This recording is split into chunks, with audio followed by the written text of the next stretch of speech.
কিশোরগঞ্জে জেলা বিএনপির আয়োজনে দীর্ঘ ৯ বছর পর জেলা বিএনপির সম্মেলন অনুষ্ঠিত হয়েছে।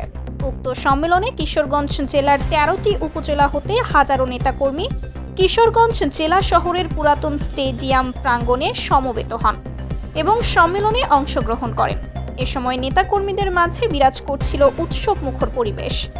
জেলা বিএনপির সম্মেলনে প্রধান অতিথি হিসেবে উপস্থিত ছিলেন বিএনপির ভারপ্রাপ্ত মহাসচিব জনাব মির্জা ফখরুল ইসলাম আলমগীর, বিএনপির উপদেষ্টা মণ্ডলীর সদস্য আব্দুল সালাম সহ কেন্দ্রীয় নেতৃবৃন্দ এবং জেলা বিএনপির অঙ্গ সংগঠনের সকল নেতাকর্মী।